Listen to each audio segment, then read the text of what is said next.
You. Okay, everyone. Really good. It's great seeing you. Got some familiar faces on today, which is always amazing. I am going to. We've got a special guest joining us today. You will have seen in my email for our bi-weekly session, and we have Richard. Some of you will have seen Richard during one of the sessions we ran on ethic or leadership or ethical practice in this space of AI. So I'm going to begin. I'm so excited, Richard, that you're here. I'll introduce you and I know this is I've got my I was saying to the other just before I clicked the record button, I've got my pen. I will be taking notes like everybody else. We're in this space together. And I appreciate you, Richard, for coming on and speaking today Pleasure. for our bi-weekly session. So, Richard Schreiber is the founder of RAS Consulting Services and the Autism Innovation Community Foundation, a veteran software project manager and AI strategist. He helps small and mid-sized law firms deploy practical, ethical AI, cutting busy work while guarding attorney-client trust. A husband and a father to a 19-year-old autistic daughter, Richard's work is fueled by faith and advocacy. A five-time best-selling author, he has authored Autism Care Revolution and the Faith-Based Guide to AI and produced the NYC Autism Tech, Innovation and Careers Expo. He speaks on ethical AI, law firm, automation, and faith-driven leadership. And I'm so excited you're here. Thank you so very much, Richard, for being Oh, here. And I'm going to pass this over to you and everyone listening in, take notes. Richard, if that's okay, people can ask questions at the end. I'm sure they sure. might Or most they can, or likely. they can certainly interrupt me as we go along. Okay, Um, perfect. and you too, Careful. Bally, because I'm sure you want to add your color and your flavor as well. So we'll make this anything but a diatribe or a monologue. How's that? Beautiful. Thank you, Richard. The floor is yours. And as Richard said, he's okay with us interrupting and asking questions. Absolutely. Absolutely. I Beautiful. get that all the time. My wife's always interrupting me, so no worries. Uh, So it's a pleasure to be here, Belly, and thank you for this opportunity. This is an amazing webinar series you run, and I'm so grateful to appear when I can and hopefully contribute a little bit. But folks, you're in a really envious spot because you're learning from one of the masters, not me, but Bally, who's hosted this great series, and I'll try to live up to her high standards in today's presentation. So today we'll keep this kind of simple. I'll show you what agents are, why they matter, where they can help first, and how to start without stress. And hopefully by the end of this presentation, you'll know which one you may want to launch first and how to measure it as a win. Okay? Uh-huh.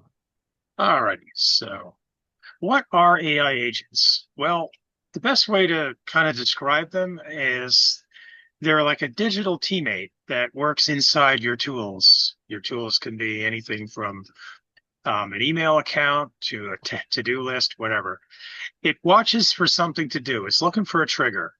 And then it makes a clear choice on what to do based on your rules, takes the next step, and then writes down what it did, which is always an important aspect of agents, is that they track everything in a log file or some way where you can go back and see what they did. Because we all know that AI has this persistent concern or criticism about it, this so-called black box that we don't really know what's going on under the hood, and auditing and being aware of what its thought processes and whatnot is not always transparent. In this case, an agent provides that. So think of it as a reliable helper that never sleeps because it can basically be on, it can be turned on 24/7 to do whatever you need it to do. Um, but it always leaves a note. It always tells you what it did, and there's always a place where you can go. So some of the apps out there, and I'll show you just briefly.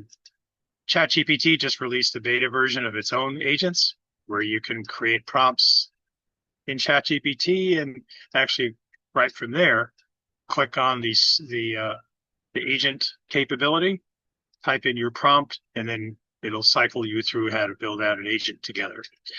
Some of the other products out there right now, the product that's probably getting the buzz you no doubt have all heard about it is called N8N, which is a very powerful agentic writing tool, but it's more of a workflow tool. So it's more like a combination of tools put together. It's like Zapier plus, agent vibe coding all in one place, if that makes any sense. There's a product called Pipedream String that I use, which I might recommend as a starting point because it's a little simpler to use and it uses prompting similar to what we use in vibe coding like Replit and other applications. And then there's one that I found which kind of piqued my interest through a friend. It's called devs.ai. And we can provide you all this later on in the chat.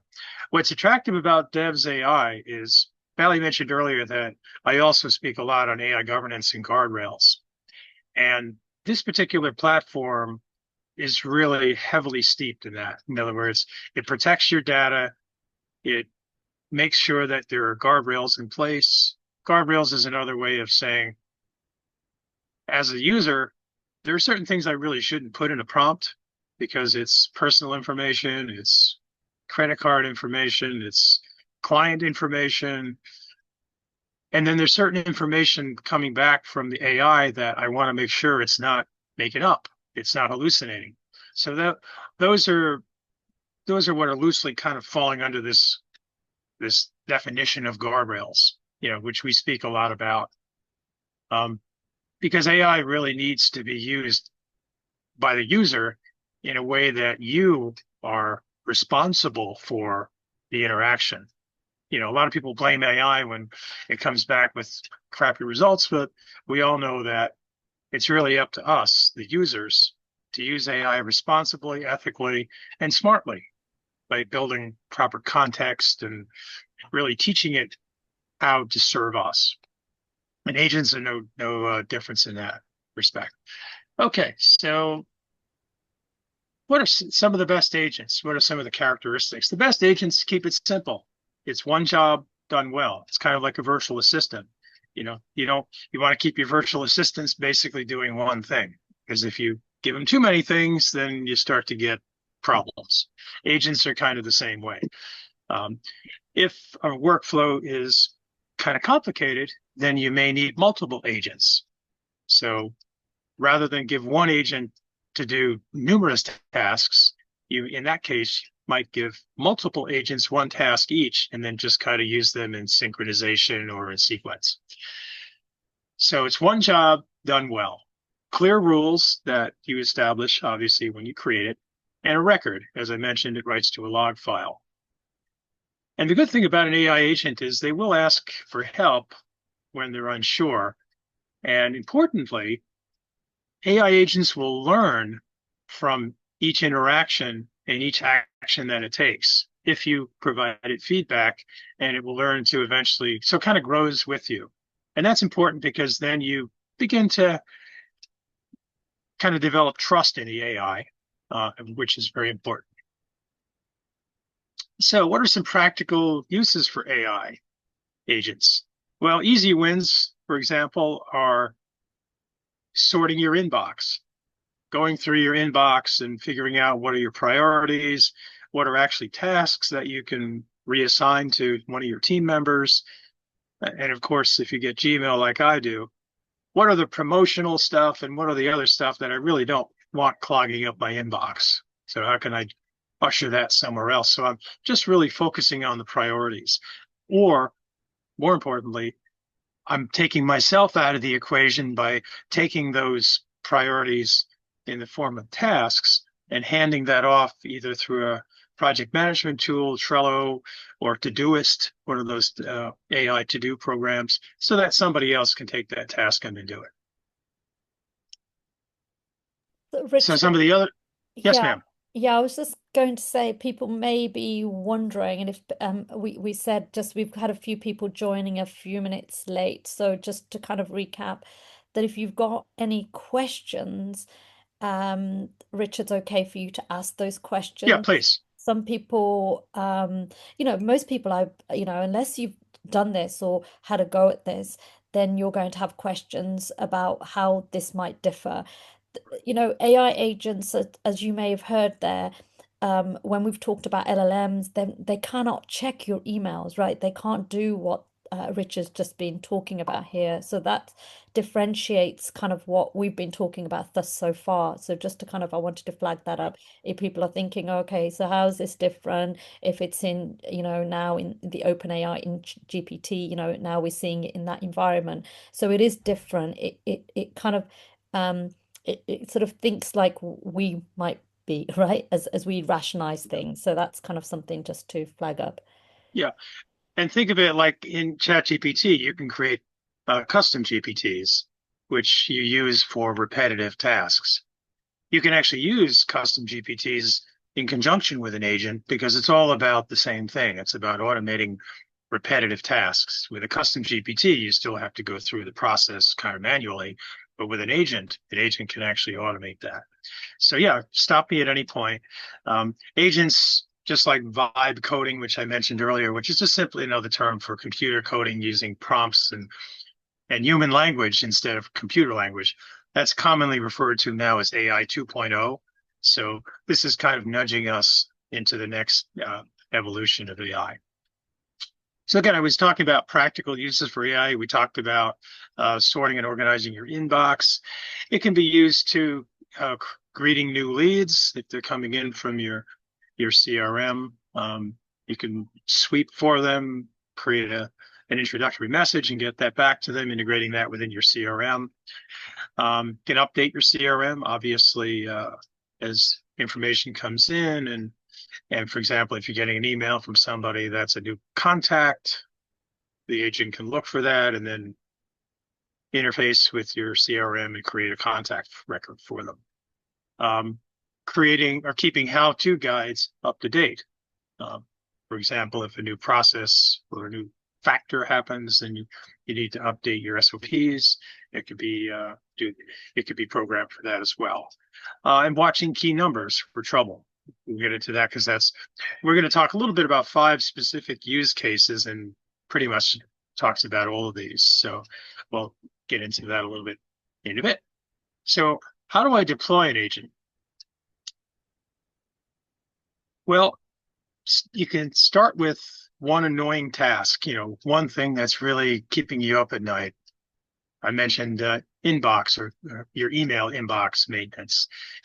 That's kind of a friction point for all of us. Um, so think about what would be the perfect scenario if it worked the way I wanted it to work. What does in software, what does done right look like in the agile space? And give it a few examples of what your past messages may look like in order to do that. Um, Connect only the tools, however, that it needs to. Don't broaden it too far, and make sure that it only has low access, that it can't edit things, change things, that it can only kind of read them and organize them.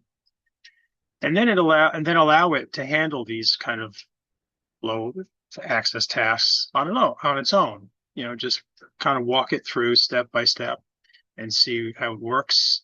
Might have to tweak it as you kind of use it a little bit more. And then again, as you get more confidence in its ability to do what you want it to do, and you can kind of give it a longer leash, as they say. So it's define your goal. Yeah. And I'm going to show you in a second how to do that. Um, and I think the best way is to open up a chat session. I'll kind of show you what I did here on mine, calling it audible here, but where is the share? I'm going to share my other screen.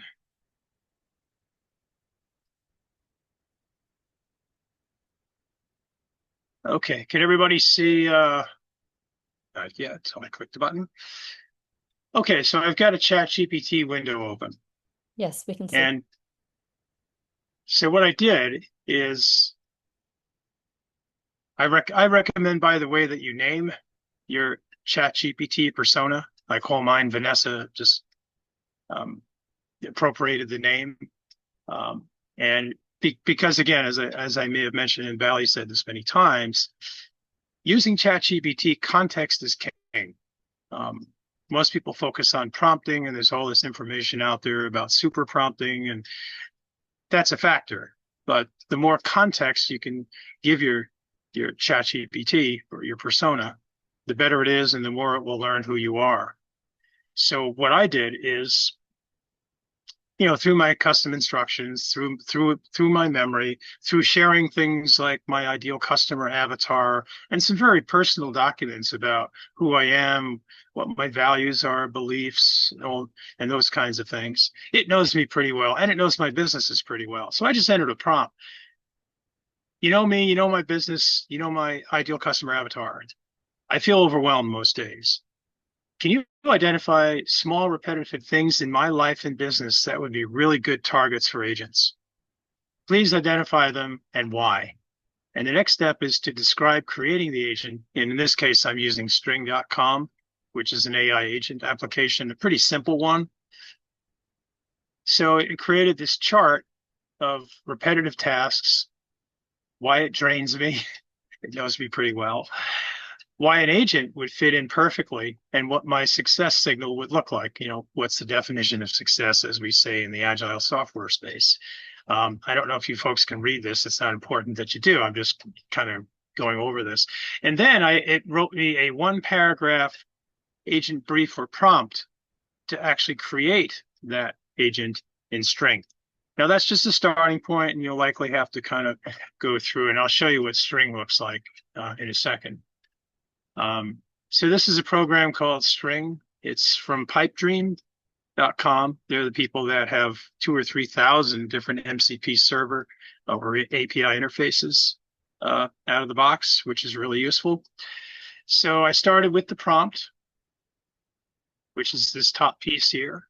You're a web scraping agent, AI agent. Your mission is to identify women-owned law firms and women partners focused on personal injury and related in these various states. This is the input.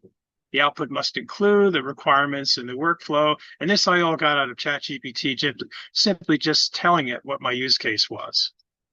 And then it replied back, I'll do this, I'll do that. It creates a plan.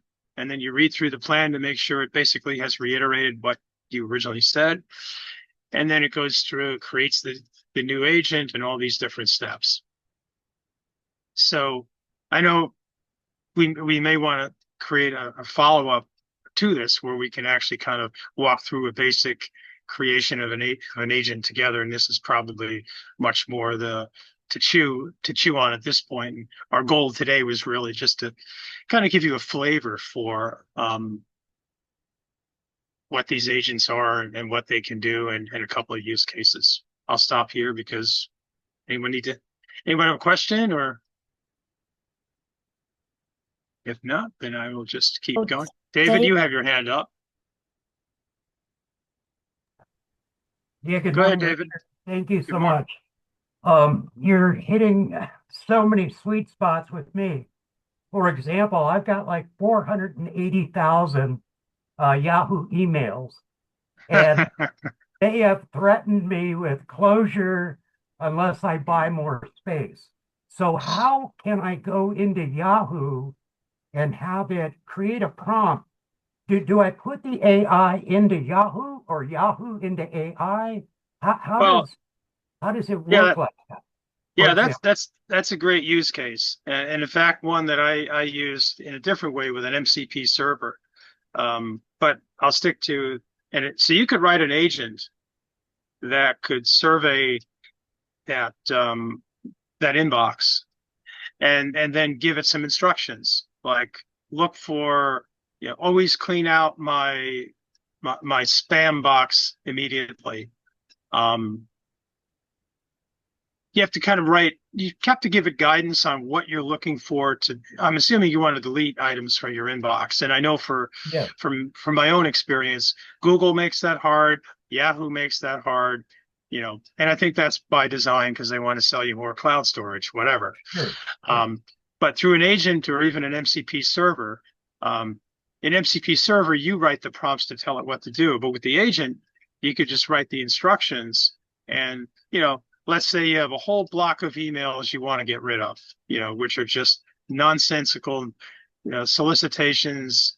As long as you give it enough guidelines, the right guidelines to get rid of it, it can systematically not just one time clean your inbox, but it can do it on an ongoing basis. Right. It can just simply take incoming emails from this source and route it right into your trash. I mean, you could build rules, obviously, in most email platforms to do that eventually, but then you still have to empty the trash. And Yeah. So how do you get the agent out of, for example, ChatGPT and into the Yahoo email? yeah, well, you How definitely does it interface? there's an integration in that space. So the AI may have to call an MCP server because the MCP servers, as I mentioned, through a company called Pipedream, that's like a layer in between the chat, or in this case, the agent and the application. Because So as can we you all know, email applications have Right. ways to protect access, and you have APIs and things that you have to interface. You have to go through So, their methodology. so in other words, there's a liaison between the ChatGPT prompt and the task, which is removing email. It takes another party to connect them and perform the function you are wanting, Yeah, and right? building the agent. Yeah, MCP is just another way of saying API. So if an agent has to peer into a platform like a mail inbox, Yeah. or then yes, it's not going to be able to just do that without an API which establishes the permission and the protocols and all that. But again, Well, as you build the I'm in agent, it should build that for you. yeah, I'm in AI kindergarten. So I can't I understand the concept of an API. It's creating a link, but so do I need to subscribe to like Pipedream in order to uh, how do I get the prompt into Yahoo to remove it? I need Pipedream, for example. So how do I get Pipedream integrated in this process of the prompt and the Yahoo Okay. mail that I want deleted? Well, any agent building application will walk you through those steps. And any what? Okay. Any agent building platform like String or N88, or even ChatGPT's own new agent building. It'll walk you through the steps on what you have to do. And Can if you it does demonstrate involve, that? Is that pardon? possible? Is that possible to demonstrate that? I think what we could do is maybe we can hold off for that and for another session. It's a great question, Yeah, David. Is there different different ways of doing that? We've spoken also about Make previously. yeah, There's Okay. Zapier. There's different ways to connect those APIs, and so yeah, definitely a way to do it. And it's a yeah, great case scenario. And this is definitely one to write down. I would jot down the ones you think those new, those irritant tasks that you yeah, really want to get rid of, note them down, jot them down, and then we can look at how the how bit we can look at. And then of yeah, course we can draw on your experience, Richard, is like how we do that, like the who's going to be the person who's going to support us. So we can talk about that as well. So I'll let you yeah, carry on. Thanks, David. Yeah. Yeah. yeah, Thank you, Richard. Yeah. yeah. In fact, I think this is a good use case that perhaps we can do, together as a working session in his subsequent session, Bally, if that makes sense. But, where we could 100%. Yeah. do something in that one. Well, Oh, and just to follow up on that, let's say you have a database um, that you want to scrape, for example, a business list with the names of the key players, the C-suite players, yep. and you want to send out an email to them. how can you scrape that? I'm thinking of data axle, if you're familiar with that. It's like, Um, yeah. yeah, it's interesting. I built in fact, the agent I was showing you guys in String was doing something like that. It was actually scraping the internet for access to women-led law firms. Um, Uh, and that's what AI is doing more and more these days because this information is out there. Unless a website is protected by two-factor authentication or a login and password, literally anything out there in the internet can be scraped. And yeah. most people don't realize that, yeah, they're protecting their name and their data in most places, but all you have to do is enter it into a public website where it's accessible, Yeah. and then yeah, the Yeah. information is out there. So yeah, scraping is definitely something that's really good that an agent can do really well. Yeah. And then the first part might be scraping that information, putting it into a Google sheet, and then the next agent would do take the data in that Google sheet and then create a trigger to send out if I guess if it's an email communication or a text message, that might be done through your CRM.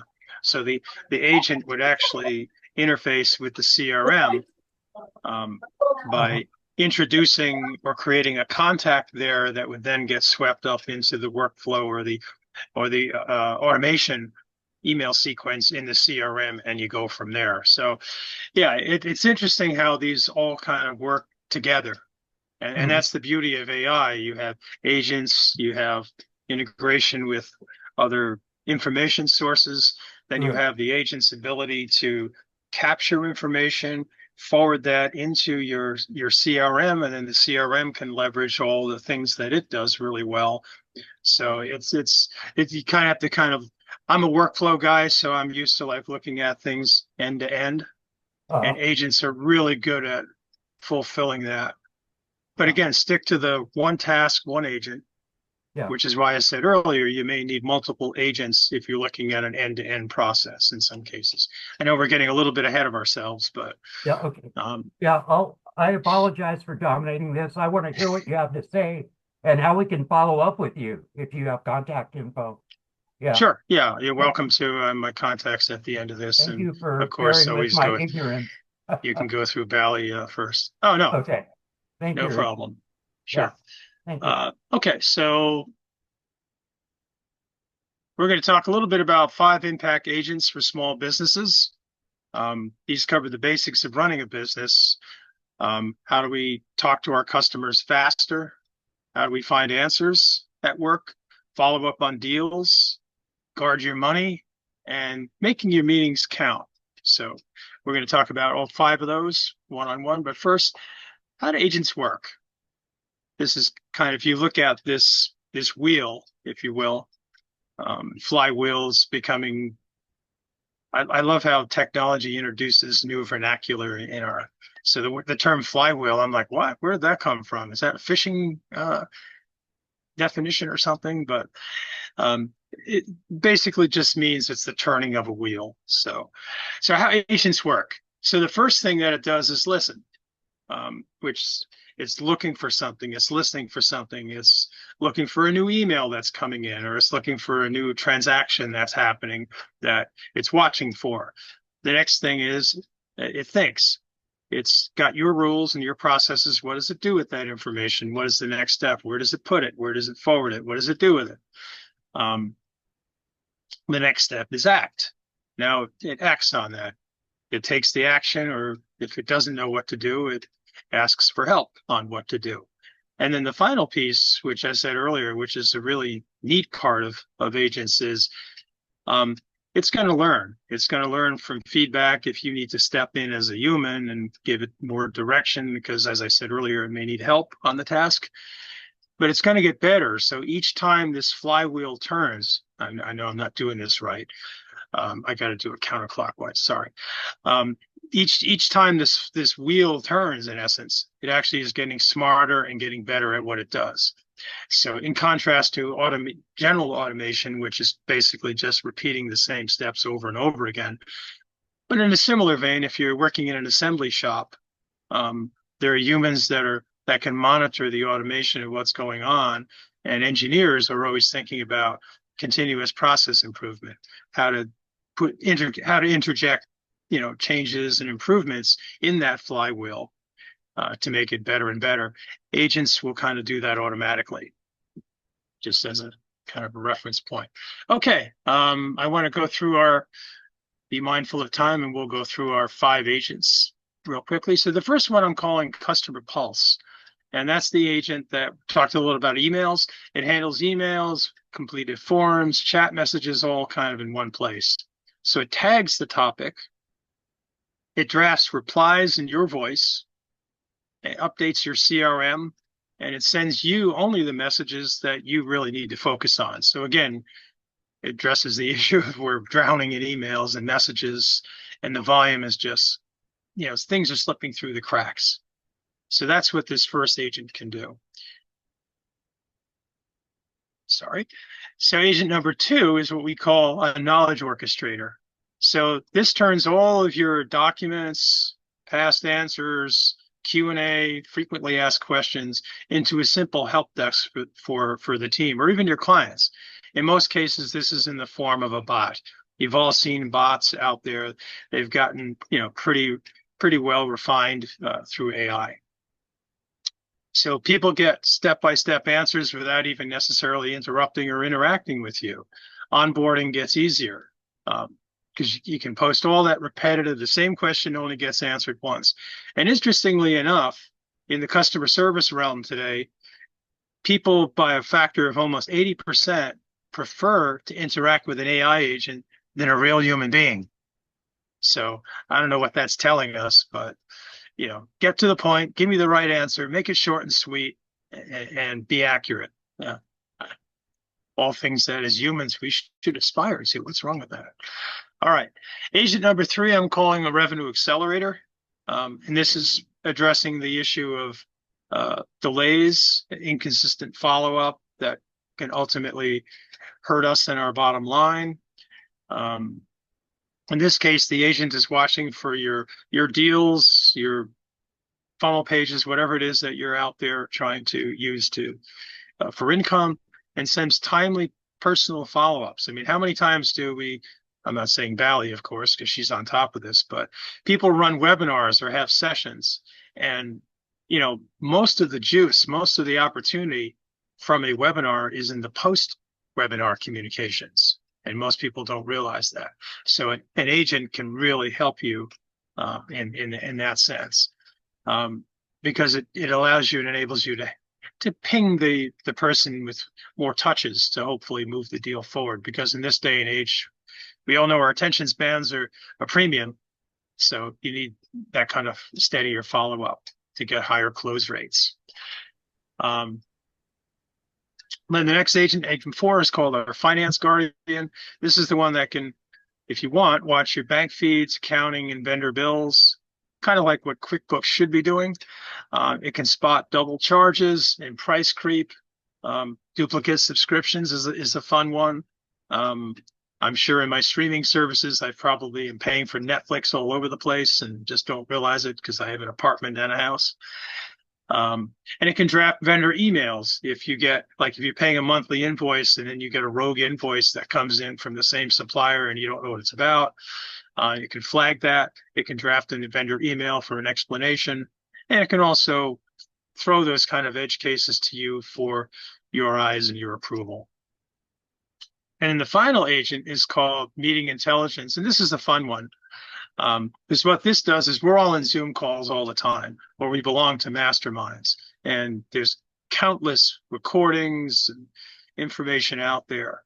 So you can have an agent that can basically take the summary or even the transcript, pull out decisions, create a to-do list, summarize that, all this done automatically. I mean, obviously Fathom and things like that do that, but perhaps not in accordance to your priorities. And then it can also from there take those tasks, throw them into a project management or a Todoist and assign them out to the team, and then stay on top of that, and then extract, for example, a summary of what the status and the update is on those tasks before a daily stand-up meeting. So it's just really a great way to take all this free-flowing information that we have out there that we have to act on, but it's deeply embedded into, a summary of a Zoom call. How do we make that actionable? How do we put that into our work streams so that our teams and our teams and our support group can really act on it? So let's talk a little bit about what constitutes a safe deployment. Because again, in this AI world today, we have to be very careful about who's seeing our data, what our data privacy is. And there are some serious concerns out there. Again, when in particular with ChatGPT and OpenAI, because you've got the New York Times lawsuit that's right now a federal judge decreed that OpenAI has to record all of your chat sessions and keep them in a log file in case they become deposed by the Times in their federal trial. And then just last Friday, it was revealed that OpenAI had a feature or a capability in their system that if you opted in, would share your data throughout the entire universe of the internet. And, people would be seeing their ChatGPT chat sessions in Gemini and wondering what the heck is going on. Well, OpenAI realized that, had egg on their face, and immediately shut down that capability. But again, this all harkens back to this black box concept where do we really know what's going on with our data and with our transactions? So when considering deploying AI agents, we need to take the same care, and we need to be thinking about, privacy. Private data stays private. It's not to be shared. So don't be uploading your balance sheets and your cash flow statements and your tax returns to ChatGPT any time in the near future.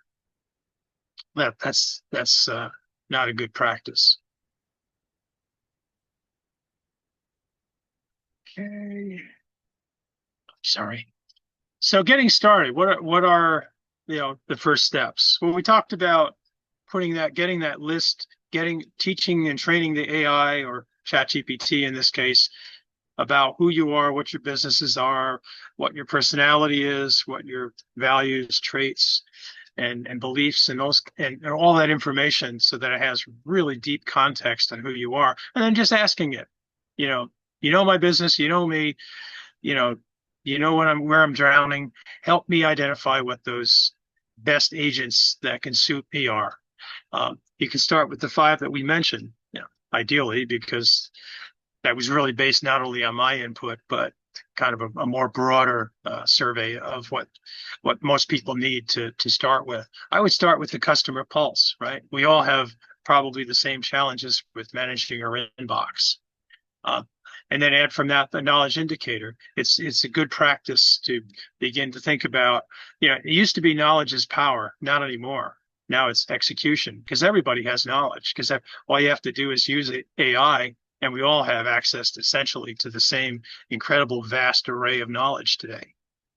So now it's more of a question is, how do we orchestrate that? How do we organize that? How do we take that knowledge, our knowledge that's specific to us, and put that in a repository, in a place where then it becomes valuable to help with frequently asked questions, client onboarding, etc. And then, deploy your finance guardian. Get it to look at some of your, not your financials, but some of the makeup of your business. Invoices are certainly something that it can look at, vendor invoices and so forth. So pick a starting point. Pick up what is the top pain point that you really want to address. And then measuring success. Best way to do that is just track one metric, at a time. In this case, it might be response time. How quickly do I get back on my leads? Hours saved. How many hours do my VAs now save, not having to answer these things manually versus the agent doing it? Conversion rate. That's a key one. what was my conversion rate on webinars before I enacted an agent that goes through and does a lot of my post-webinar communications and cost reduction. What rogue spend have I uncovered in my accounts payable receivable that I've now cleaned up. And of course, there are platforms that depict this in kind of a nice little dashboard. I know Claude does that, Perplexity, and some others. So your business in 12 months. Wow. After doing this for a year, you will have some substantial improvements. You've built this powerful layer in between yourself and your processes and your team that helps you every day in every way. And, once you kind of build your first agents out, you're going to begin to see many use cases throughout your enterprise, throughout your life, throughout your business. And then just, create away, and just really, really take in the benefit of using this in multiples. So yeah, smoother business. You'll have more time for strategizing, but your family and hopefully your missions too. So getting back time is a good thing these days. So next steps, Bally and I are here for you if you want to have a one-off and talk a little bit about, what use cases I can look at, what some of the tools are, and maybe get you started on how to begin to do this yourself. Our contact information is there. So again, it starts with just identifying what agents within your life and your business would make the biggest impact. Get ChatGPT, have a conversation with the ChatGPT to kind of explore and identify what the instructions or prompt that you would need to use to build it in an agent program. Build it out and then just play with it, work with it, and refine it, and start realizing that you're not alone and that there's things out there that can carry and pick up some of the weight. So thank you for listening, and I'm sure you have a bunch of questions. And Yvonne, how are you? Yeah, I'm good. Thank you. Thank you. That was very useful. Just to jump in, you mentioned don't go putting all sorts of things on ChatGPT and all the rest of it. But if you've switched, my understanding, and again, probably in David's book here, being a youngster in this field, is at what point does stuff become no longer private? This seems to be a moving target.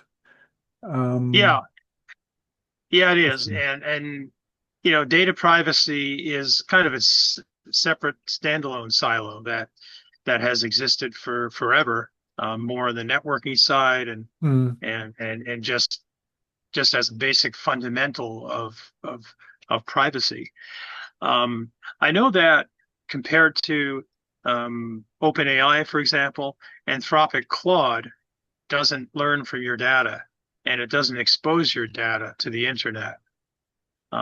So that might be an alternative if you have concerns about using ChatGPT, because today, we've now been told, for example, any email we send in Gmail ends up in Gemini, including attachments. Same thing with Outlook. Any email we send in Outlook ends up in ChatGPT because of the Microsoft connection or Copilot. The way around that is, use encrypted email as one way around it. But data privacy is a big thing, and right now there's not a lot of focus and attention on it, particularly in the AI space, because we have no federal governances in place on AI, which is crazy.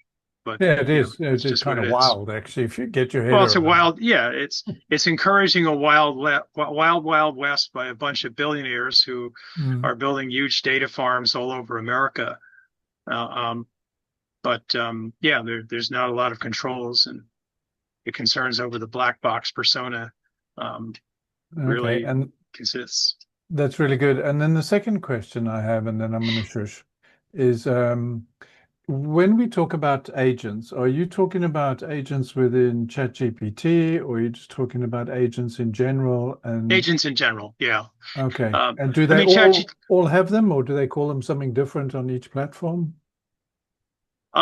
Agents really started with standalone apps. I mean, there's a lot of demarcation in the AI world. There's so many different applications that we use for different purposes. And Hmm. agents started out with N8N and then now String and a few others. I think you're going to be seeing the LLMs, obviously OpenAI the first, to incorporate the capability to build agents in them. I would expect Anthropic Claude to provide that capability. Perplexity, most of the perplexities are rad. So you'll probably start seeing that capability in most of the LLMs. Because like anything else, they want to drive traffic and business through their Mm. applications, keep you kind of contained. Yeah, kind of ring fenced. Okay. So I see a lot of parallels here. I grew up in the automation world, industrial automation. That's my Mm, background. And sure. so none of this is new. I mean, we used to call it fuzzy logic back in the day. So Yes. it's just showing So, my age here. But no, oh, that's really wow. helpful. Thank you. Sure. David? Yeah, I, I've got so many questions. Um, so if we want to get in contact with you to kind of get a little bit more in-depth overview, do we just send an email to coach at Yeah, ballybinning.com? please. Okay. Yeah, and The then other Bally thing I can wanted to ask coordinate you with about, me. I'm really intrigued by, is the outbound calling uh, that we can use AI for. Do you have any ideas, suggestions about how to gather the phone numbers and to make outbound calls for products and services? You mean using AI to do those Yeah, outbound calls? yeah, I haven't had any experience with that. I know that there's a lot. Obviously, I get trolling calls all the time now from people who are clearly AI. They're just trying to get you for one thing or another. I don't know that the technology is quite there yet. I mean, you have products like Synthesia that can basically mimic your voice, create an avatar, but it's not quite there yet. Although for an oral conversation, it's pretty darn close. uh, But yeah, I mean, I'm or sure that even you could. I'm sure you could write an agent that can automate that kind of exchange. But kind of put yourself in the position if I were a caller at some point, I know I'm going to figure out that it's AI because it's just simply not going to respond to my question or whatever in the syntax of a human. It's okay to use AI. You just have to tell the person, "Hi, I'm your AI agent so and so. Thank you for yeah, reaching out to us. yeah, I'm here to help you. Please ask him questions." And then the agent can then access your bot, which has as we mentioned earlier, that has all of the information about you, your business, and whatnot. And it should be able to carry on a conversation, you know, with that individual. I have a clone that I built in something called Delphi, and you can actually have a conversation with it, and it works really well, and it's very conversational. And I know chatbots can be programmed to do the same thing. So what is the difference? I asked in the chat too. What's the difference between an agent and a chatbot? Well, an agent's a more broad general term about basically taking one piece of an action in a workflow and automating it. A chatbot is kind of a specific example of an agent in that it's one of the 5 use cases that we talked about, where you're collecting in a chatbot. The idea is to collect a pretty specific body of knowledge. It's not everything you are and know. It's a specific body of knowledge, Mhm. and just allow it and enable it to be exposed to your clients, your team, whoever needs that information. A prime example is if you're a college professor teaching a course, a Yeah, great idea would be to have a chat bot that contains all of your wealth of knowledge, the textbooks and all that available for students. So at two in the morning, they can hit your chat bot for something that they need a question about, and obviously don't have to bother you, the professor, at that hour. so what's the difference in prompting for a chatbot and an agent? Do you create them within ChatGPT, for example? Yeah, if you use the agent capability in ChatGPT and essentially you want to create one of our use cases, then yeah, you would ask ChatGPT, you have to first articulate what the use case is, and Right. then you're working with ChatGPT to build up to writing a prompt that you would in turn then turn on the the agent building capability in ChatGPT, probably in a new chat, and then you would just walk through how to build out that agent using ChatGPT agent. So is it still a cut and paste situation with ChatGPT, where once you get an answer to a prompt, to actually employ that answer, do you still have to cut and paste it into? Yeah, it's similar in a sense to the way it operates with deep research, where you can use 4.0 or even 3.0 to create the prompt, but then you want to take the output of that prompt in a new session, a brand new pristine session, and then run the deep research prompt. So creating the agent's kind of the same thing. I mean, I suppose you could create the prompt in the same session and then just turn on the agent and continue from there and write the agent. I don't see any harm in doing that because it'll benefit from all the context in that chat session. But you know, when you build an agent, start with a fresh, clean chat session. Unless, of course, you need to bring in documents for context, then of course do that. So when you're, Richard, David, one second. We have also Simbo who's got her hand up. So if that's Okay, okay, we're gonna go sure. to Simbo. Thanks, David, for those questions. Amazing. Yeah, time okay, I've permitting, got we'll a come ton back to you. more. Thank No, you, no, I'm Richard. uh, sure. e- thank you so much, Bally. No, Ian asked the question I wanted to ask. So, and that has been answered about writing within ChatGPT or any other.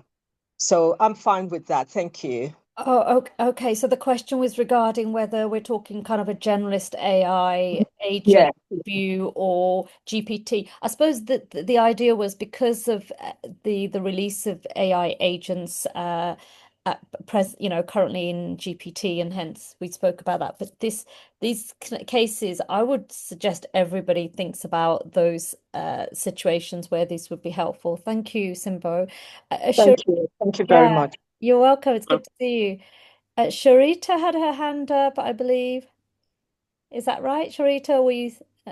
Maybe the hand's gone back down. Not maybe the hand's gone back down. Some really good examples here, Richard. This, for everybody that's here, I'm sure from they're going to obviously be thinking about the tasks that they're doing that are repetitive. And so the way AI agents work is that they're able to do that specific thing, but they're actually able to do it with us without the human in the loop. That's the thing we're going to be thinking about because we don't need to be there. And often in GPT, we have to be there. We've got to pull it out. We've got to do something with it. So we've got likes of LLMs, we've got the processes which you spoke about, and then we've got the AI agents that can actually run the task, think through that and act. I think that's the key thing that, if we're thinking about how we're utilizing these. And there's so much richness in this, Richard. We so appreciate this, and we've got lots of thank yous coming in. Oh, I think I've lost. Have I lost you, Richard? Can you still hear me? no, Oh, I'm still yeah. here. Okay, perfect. Yeah, I'm just listening to some of the thank yous coming in. I'm just seeing if there are Oh, any other wonderful. questions. And the follow-ups and conversions are the thing. And also being mindful of how what things we're uploading on these LLMs and how we're the idea of protecting what we're uploading and how the models are being trained with what we're inputting. And so there's so much behind that. And I know that Richard, we'll definitely talk more about this space where we're looking at guardrails and ensuring, because that's kind of the thing that you're doing a lot of in this space. So So appreciate you. And I will be emailing Kathy out. She's keen for us to meet, so that would be great. And we've got lots of thank yous coming through. Was there any other questions? Was there anything else, Richard? That, I've yeah, I think Yvonne has his hand. Is it Yvonne or I Ivan?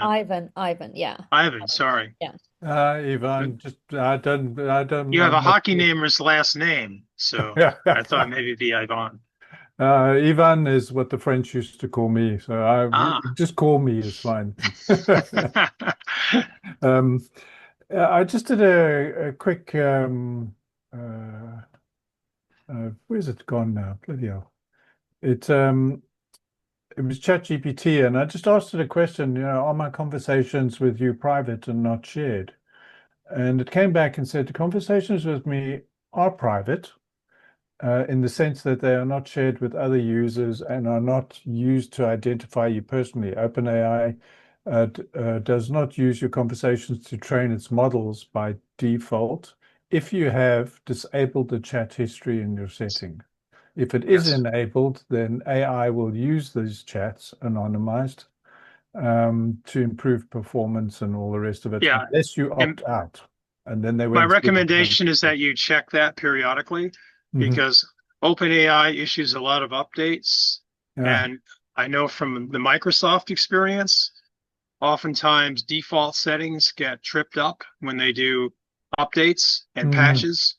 So it's a good practice to go into ChatGPT and just make sure that Mm. somebody didn't flip the switch on you inadvertently and make sure Yeah. that you've opted out of learning. It still keeps your data for 30 days um, until I guess it's kind of an incubator kind of thing to make Mhm. sure what you've shared, none of it, I guess, is, I don't know, invoking national security or something like that. I'm not quite Yeah. sure what the rationale is, but they do keep your data for 30 days. But after that, they're supposed to eliminate it or remove it. But again, with this New York Times litigation in place, this federal lawsuit right Mhm. now, that 30-day opt-out is essentially on suspense. Now, they may not be learning from your data, but they're still capturing and retaining your It's chat still sessions there. in Yeah. case the New York Times deposes that as discovery in this in this trial. So Okay. that's kind of the legalese behind it. Okay. Thank you, Richard. That also Sure. raises a question, Bally, maybe not for today, but for another day. Being in the UK and GDPR and all of that, that begs a whole bunch of questions because, most of these things are run out of the States, which means our data, as in UK data, is actually being stored offshore. And what are the implications of that? I'm sure nobody's thought about this just yet. Yeah, I know in the government sector, they have strict rules about what they call the government cloud, which means that the data has to be maintained only on within US soil, even if they're using data farms and redundancy. But I can't honestly say that OpenAI or any of these big players, these LLMs, are doing that. Mm. Okay. So, Yeah, it raises lots of questions around we've spoken about this before, safeguarding and also ensuring we're compliant with GDPR. I know Richard, you've been speaking a lot with Christopher regarding this too, right? Yeah, With sort of where things are going, ensuring that, we're kind of compliant because actually we that's part, I know Ivan's in this space as a coach, so we kind of we're kind of we're adhering to that, right? That's part of our yeah, practice, right? It's our professional practice to ensure we do what we say, and sharing of data is a thing. And yeah. so this has been absolutely fantastic, Richard. We've mm. just gone after just Oh, yeah, we've gone we're past the a minute hour, over. and yeah, we've gone over, and we've had one or two newcomers. So for those who are new in this space, we have Beer. I mean, joined just a few moments ago. We're happy to share what we have. So if you want to reach out to us, you've got our email here.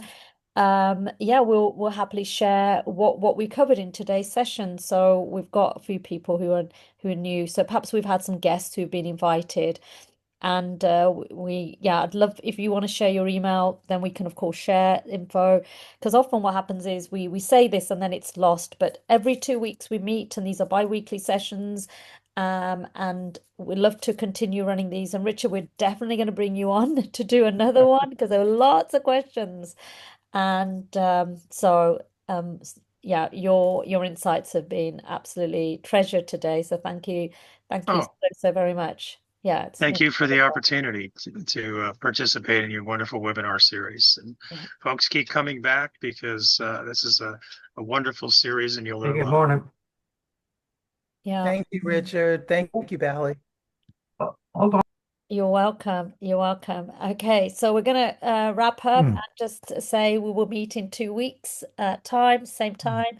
And thank you, Richard, and everyone for being here. You're here for yourselves and continue and think about, leave with that thing. What's the thing that you're repeatedly doing that you can automate? I know I have a few of those. And it's, as sole entrepreneurs, we feel we have to take everything on. It's not, we don't have to, right? No. We can divvy that up to the AI agent or an assistant, right? So if you've given something to an assistant, then, maybe your assistant actually takes that job on, right? So they could be tasked to do that. You don't have Right. to do this yourselves, by the way. You've No. got people in this community that will support you. So don't feel you have to do this alone. No way. We're here for you, and we will see you in 2 weeks' time. And let's continue building with AI. And thank you, everyone. See you in 2 weeks' time. From Thank you, Thank Bally. Take you. care, Thank you, everyone. Salam. Richard. Take care. Thank you Thank very Bye. you. much. Bye God Ciao. now. bless. Bye. Bye. Bye-bye. Bye. Thank Bye. you so much.